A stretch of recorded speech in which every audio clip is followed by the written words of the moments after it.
Welcome to the Tesla Owners Club Ontario podcast. My name's Josh. And I'm John. And we are finally on episode 4. Episode 4. Yeah, you're counting. Wasn't too bad. I got it right.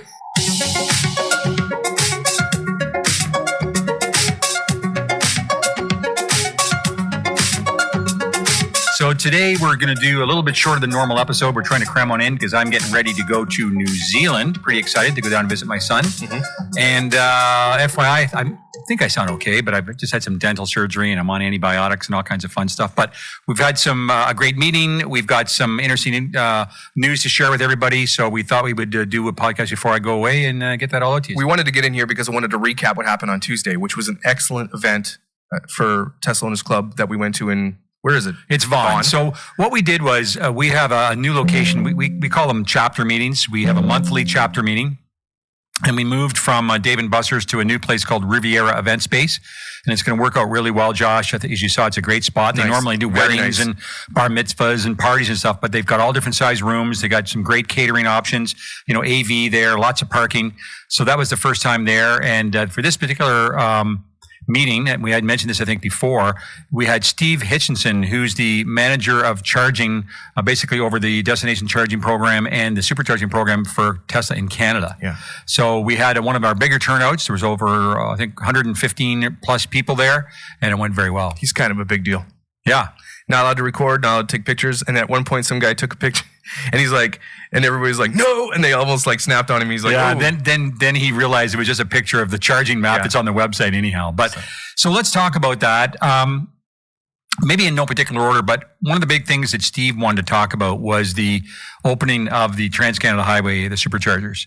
So just for clarity, everybody probably knows this, but they've opened up the supercharger network right across Canada, and primarily with V3s. The V3 new supercharger from Ontario to about Alberta are all V3s. And I'm not sure about you, Josh, but I actually learned quite a few things that I wasn't aware of. Yeah, I did too. Number one, most of you have heard that the 250 kilowatt supercharger has got a really high rate of charge that you can get into, especially a Model 3. So the Model 3s will take the full 250 kilowatt. What I didn't know was the new Raven S and X, the so-called Raven, can take 200 kilowatts, and the older S and X is only 150. Mm-hmm. So the biggest advantage is to the Model 3s and the newer S and X. The other thing that I wasn't aware of was the charge cable. It's slimmer than normal, and it's cooled. Yeah, it's water cooled. Or liquid cooled. Liquid cooled. So basically, whether it's hot or cold out, it's going to keep it at constant temperature. And the other thing I wasn't aware of, which I was really surprised and think is really good for all of us, is you don't have to worry about sharing. So we've talked many, many times how so many people don't know. They pull into a supercharger, they're in 1A, someone's in 1B, they don't really pay attention, they drive in, and the person in 1B who's already there is going to get the lion's share of the charge because somebody else is plugging into 1A. And I've seen people at superchargers and I bring it up, they go, really? I didn't know that. As much as we talk about it, they didn't know. Very rare. We don't talk about it on here, but let's get into that real quick. So I didn't know this, and you go on these Facebook forums, right? And people are like, oh, why am I only getting 250 kilometers charge of this thing? No one knows. And so now we're listen here. This is why. Because in the current V2 charging networks, they are tethered. Two stations are tethered to one line. Whoever gets there first gets the line share. That's just the rules. Exactly. V3 cancels that. Everybody gets the full blast. Yep. And it's all new tech. And that's something that I didn't know. So it's pretty amazing. And the question was also asked the urban superchargers. So here in Ontario, we have those at Sherway and also downtown at the Eaton Centre. And the concept of those was they're only 75 kilowatts, I think, but it's a constant 75.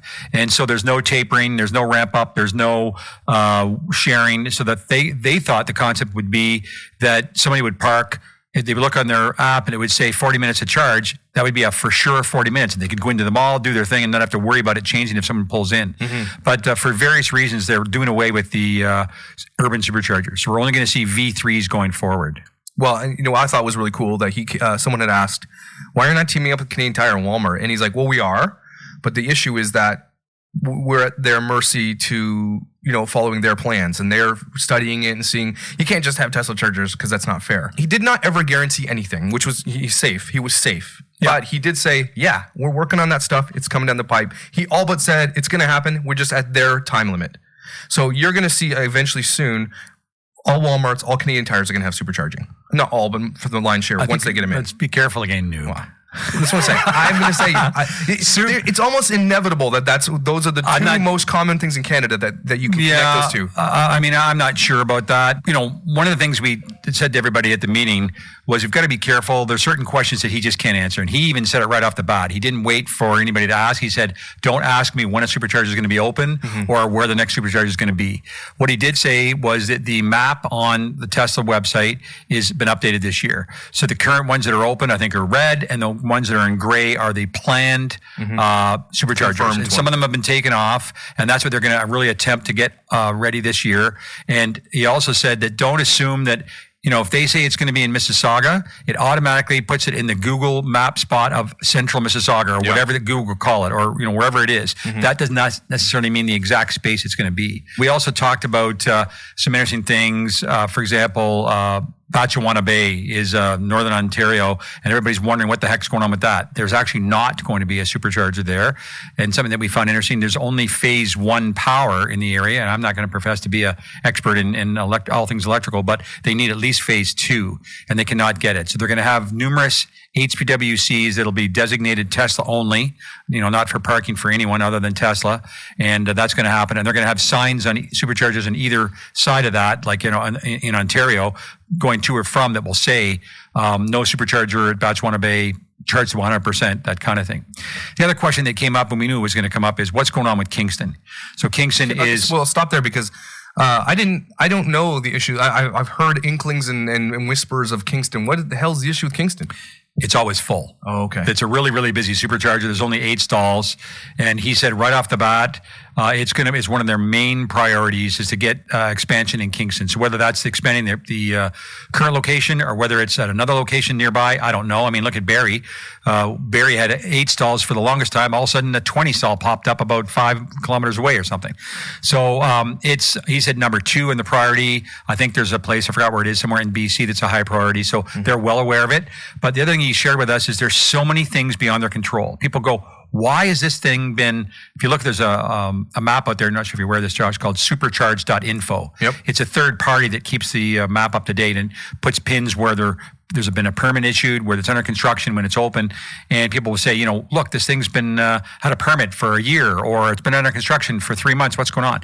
Many of those things are beyond their control. Yep. It's landlord issues, it's permitting issues, it's getting enough power, that kind of thing. Well, he had a story for one. He said, look, we went in the building, everything was good to go. All of a sudden, they discovered a lien on the building due to like debt issues, and they couldn't. And it was like at the last minute when they were ready to go to construction. So this is why they don't ever promise or say anything, because these last minute issues. He's like, if you would have asked me the day before, we were 100% go on that, and then the day after, this happened. So that's why they're like this. Yeah, and I think one of the reasons is, you know, even though this isn't always what Tesla does, but the whole concept is let's under-promise and over-deliver. Yeah. So there's lots of superchargers that popped up that we didn't even know they were going to be there, you know? So I think that's the case. And but I will say one thing that he stressed, and I was well aware of this, is the amount of, I think he said there's only 7 people on the supercharger team in Canada. Of course, there's contractors that use and whatnot. But the amount of time and energy that they put in getting this V3 version of the Cross Canada Network open was unbelievable. He said these guys worked sometimes 2 and 3 months nonstop with hardly any days off, 14, 16, 18-hour days away from their families. And it really took a lot to pull that off. So kudos from us, Tesla Owners Club Ontario, to Steve Hitchinson and his team. And they are hiring, by the way. They are hiring. Yeah, they're looking for more. They're looking for more techs. They're looking for different people in that area. But again, we want to thank them very much, and you know, kudos to them. And you know, back to the whole story that we talked about, where Tesla is so far ahead of the competition with their supercharger network. Nobody else has got anything coming close.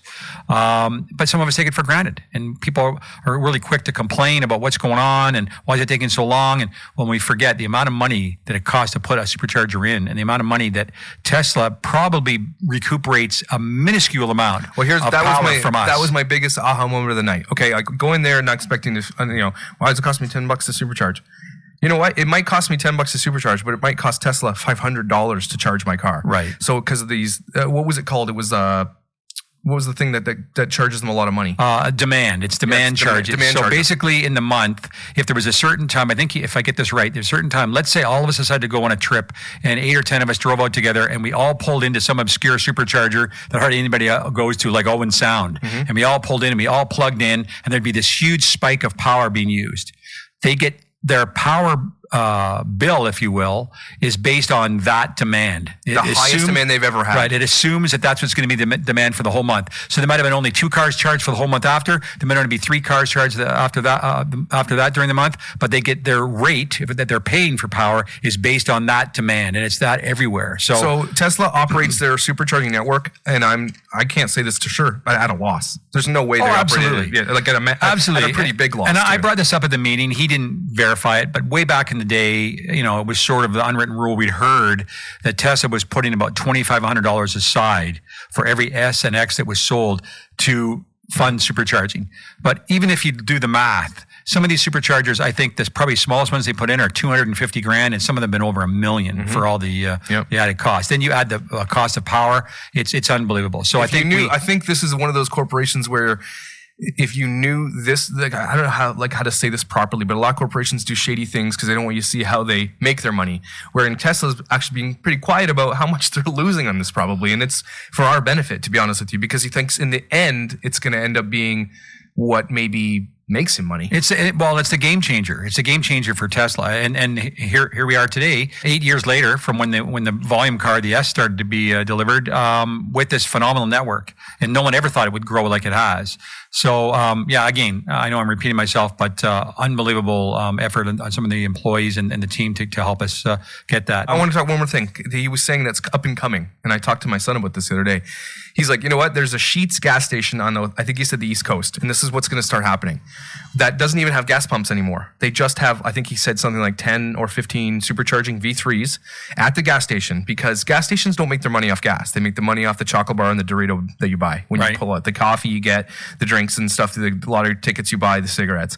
Now, if you have a supercharging gas station where a car is parked there for 25 to 40 minutes, he said, didn't he say something like it used to be $3 a head that walked into a gas station, now it's up to $9 a head? I can't remember the number. I remember that, and so it surprised me because now you're going to see all these gas stations start popping in these at a cost to the gas station. And they'll charge you for electricity as well, where you're going to see all these little lounge spots pop up for charging in the U.S. at least just to begin with, and then it'll definitely migrate to Canada for sure. Absolutely.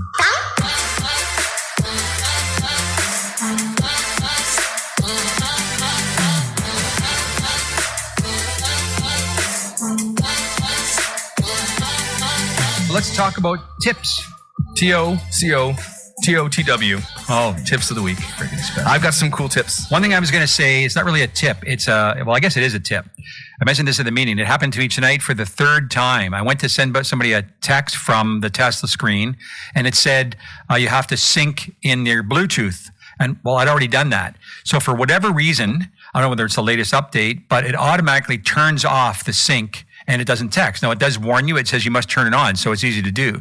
So if you're wondering why you can't text, you've just got to go to the Bluetooth icon at the top of your screen and click on sync messages, and then you'll be all good to go. But it's have to be 3 times where it just turned itself off. So mine's done it once. I'm wondering if there's an underlying issue with something else. Are you connecting your phone to a different piece of Bluetooth equipment somewhere else? No. So it might be worth restarting your phone too if that keeps happening. There could be another underlying issue. As soon as I click it back on, it seems to work fine.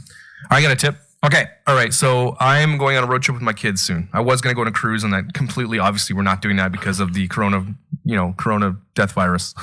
So we're not going to go on a cruise. But I said, okay, I'm going to take the kids. I'm going to go down the East Coast on the supercharging network and go down to North Carolina and go check out what's it called? Great Wolf Lodge. Super cheap down there. Niagara Falls one's like $900, where this one's like $100. So I said, let's do that.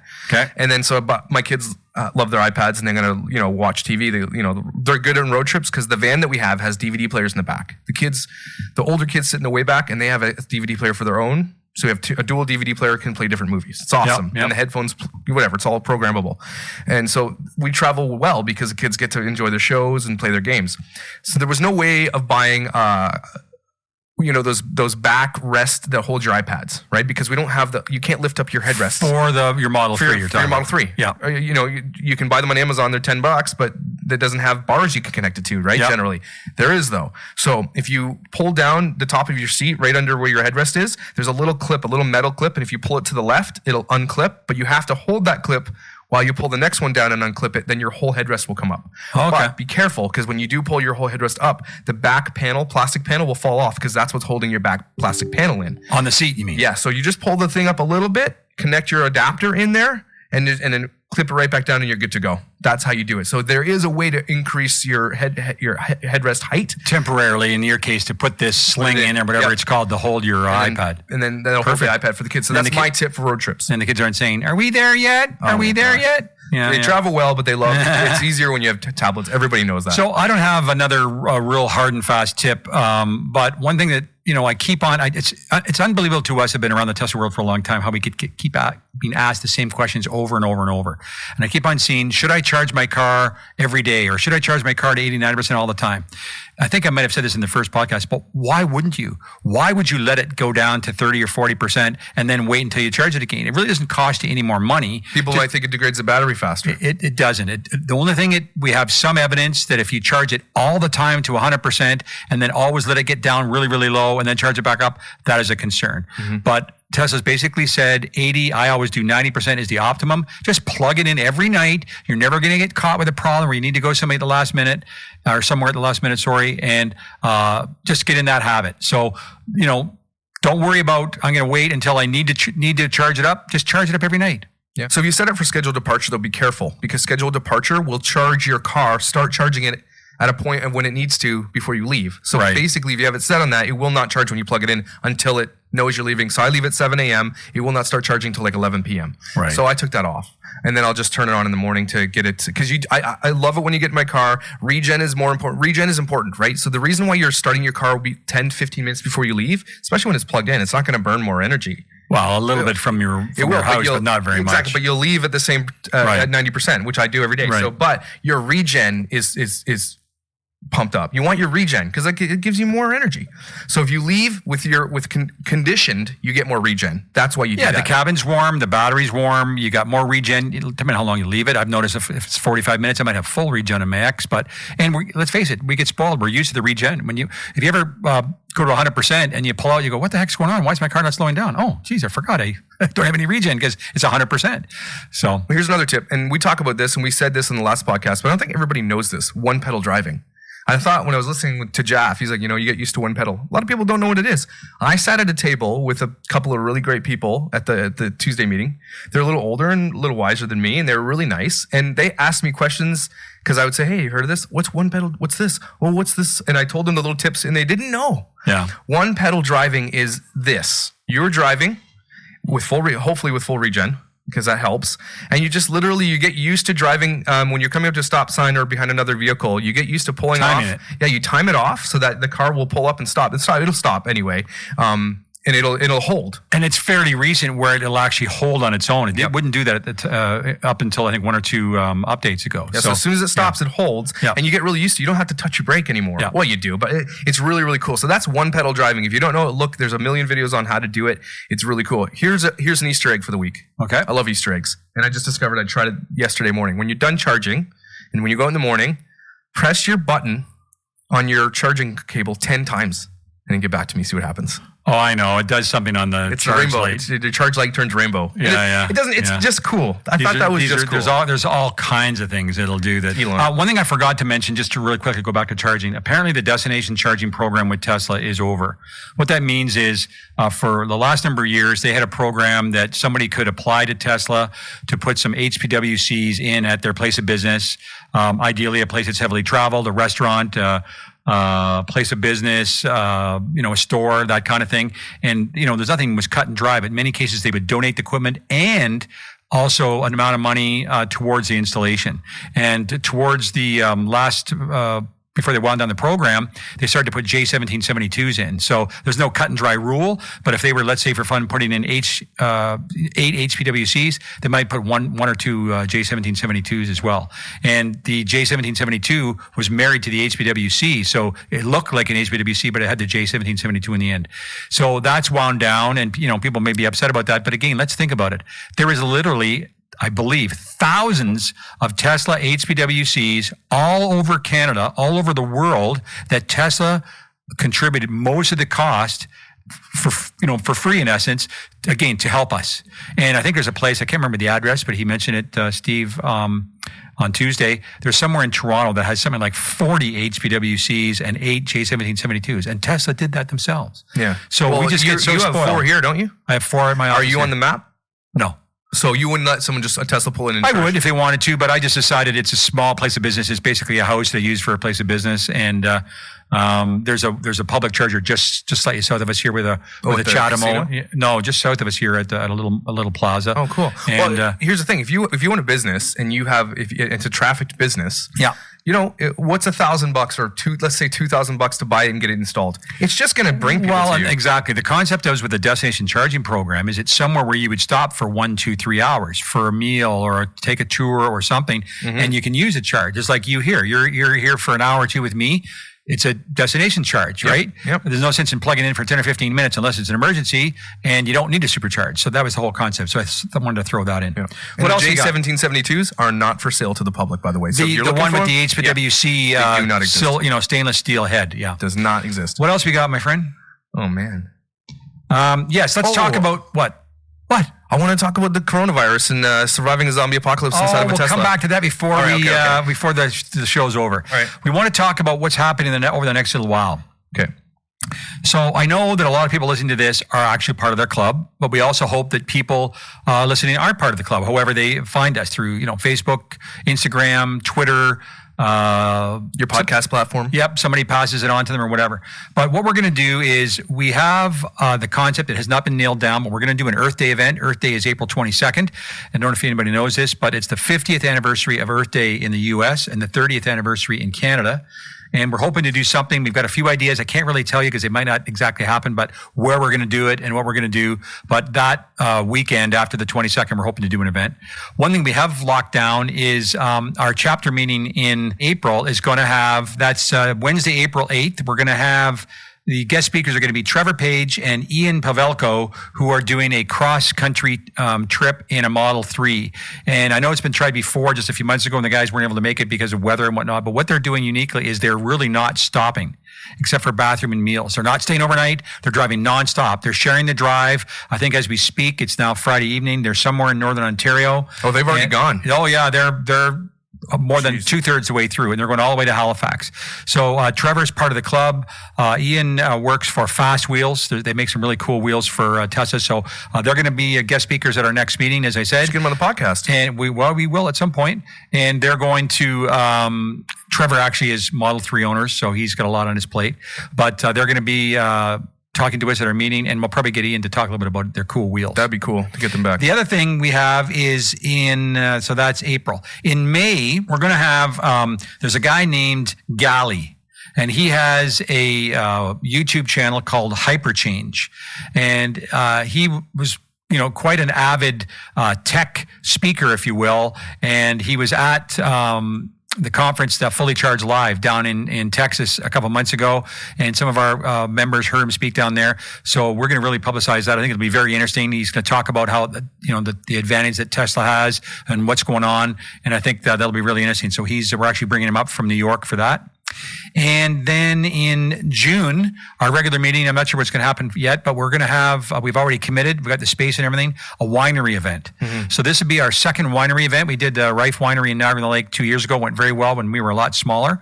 And this is going to be at the Chateau de Charme Winery in Niagara-on-the-Lake. And there's room for just under 200 people. The details will be going out shortly, but put that in your calendar, June 14th. It's a Sunday, and there's going to be a meal and lots of socializing and a wine tour and a bottle of wine for everybody and all kinds of fun stuff. I'm going to have set up the Tesla podcast booth there, so you come over and talk to me. There you go. Absolutely. So those are some of the things we've got going coming up, and we're pretty excited about that. And I just want to elaborate again, we are a club that we charge dues, we have sponsors, but this money coming in, if you will, helps us fund all this. It funds the podcast. We subvent, if you will, the cost of these chapter meetings. So the chapter meetings might be $20 a head, and it was really great food. Wouldn't you agree at our last meeting? It was great. But it cost us over $25. So we subvent that to the tune of $5 a head. Mm-hmm. Our sponsors are going to help towards the winery event and the Earth Day event and that type of thing. So the money that comes from the members and the sponsors helps fund all these things. And don't forget, the sponsors they're not just giving the club money, they're actually offering discounts to a lot of the services to our members, right? Absolutely. And if you know of any sponsors that you would think would make sense, we've got a new one that just come on board. I'm waiting to get the actual check in hand before we announce that, but it's pretty exciting. They see value. The people are coming back to us the second and third year in a row because they see value as we continue to grow. And Tesla owners are targetable by certain demographic things like, I'm not watches or some guys might want to, didn't you say the sponsor's coming on that does something weird? We have a jewelry company that's sustainable jewelry. So their jewelry cool. is mined and made in a sustainable manner. So they thought that would make sense to pair with us. So lots of cool things happening in the near future. Good. I like the meetings. I have a lot of fun. You know what I like about the meetings is that people are getting together. We're all Tesla lovers and we're all talking. It's just, I don't know. I'm probably one of the youngest guys in the room. But what I love about it? It's just people are really, really, they love talking to each other. But that demographic's really cool. changing. Josh was cutting me up today saying that a lot of people in their 60s, which I am, by the way. But the demographics is changing. With Model 3, we're seeing a lot more younger people. Yep. We're seeing a lot more female. I think you noticed that. We're seeing a lot more couples coming out together. Yep. And it's awesome. So if you don't know much about us, check out the website, ontario.teslaownersclub.ca. I got it because I'm not hungry. And one other thing I forgot to mention is we still have in our budget, many of you may know that we put a trash bin in at the supercharger in Grimsby, and we put in our budget to put 8 more locations will have trash bins. And we're trying to narrow that down to places that they're most in need because they don't have a bin right now. Cambridge perhaps. But I would mention this to anybody out there. If there's a good location that you think needs a bin because you see lots of garbage being dropped or it's busy or whatever, let us know, and we're going to narrow it down and work with Tesla and try to get that accomplished.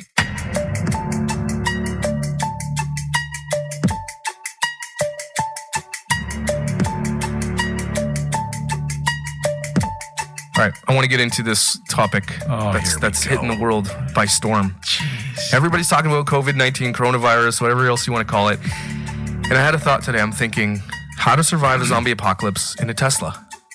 Here's my reasoning. You get the wrong Tesla, buddy. You're not going to survive.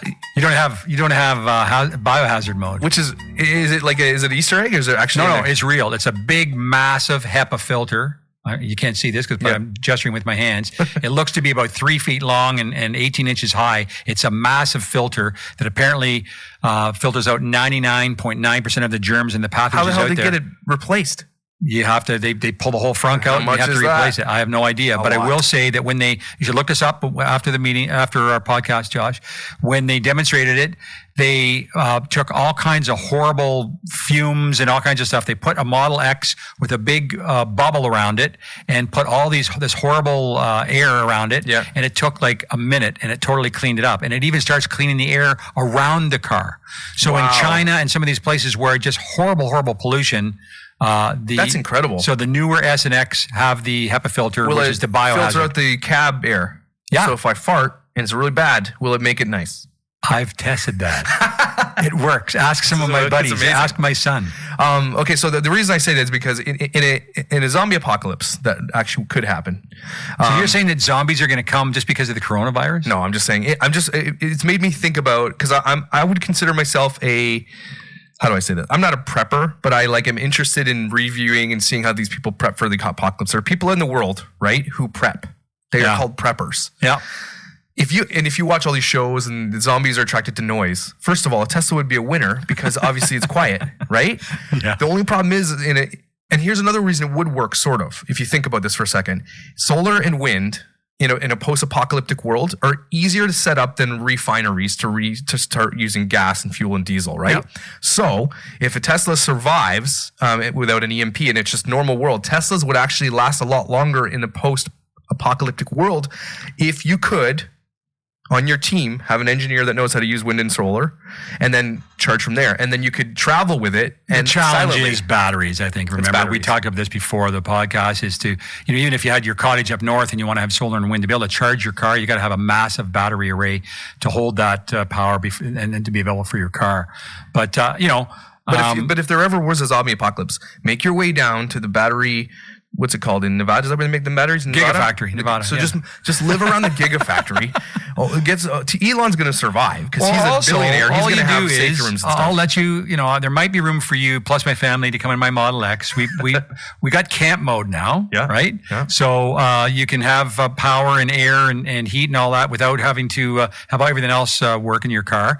We put on the biohazard and we can survive in there for a while. The Cybertruck would also, if it has all the same features like biohazard and all that stuff, will. Would be the best. Yeah. Because, don't care if you scuff it up with the zombie brains and blood and all that stuff, right? And you can just it's nice. I'm just saying. We may have lost some people now. It's like Tesla is the zombie apocalypse. We may have lost some people. It's like, I want you people to email me, okay? info@teslaownersclub.ca. How many people listen to Josh's 3 or 4 minute gong rendition at the end of the podcast? I'm just saying, if I was in a zombie apocalypse, I would have I would keep the Tesla. I would not switch over to something fuel powered. Makes sense. Absolutely makes sense. Have you got anything else? No, I think we're good. Are you going to show this 360 picture somewhere? Yeah, we took his exotic 360 of camera our studio, and we're in this ghetto furniture blanket studio. That's why we have this awesome sound. This is John Dixon from the Tesla Owners Club Ontario podcast. So, I think it's a quick episode. You're leaving. Be safe. Don't get coronavirus in the airplane.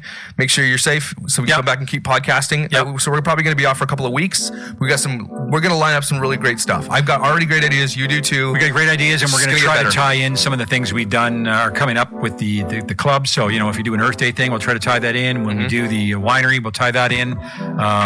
This Galley guy from Hyper Change all that will tie in. So this can only get bigger and better. Episode number 4. Thanks for listening. Be safe out there on your road trips. Listen to us next time. See you later. Bye.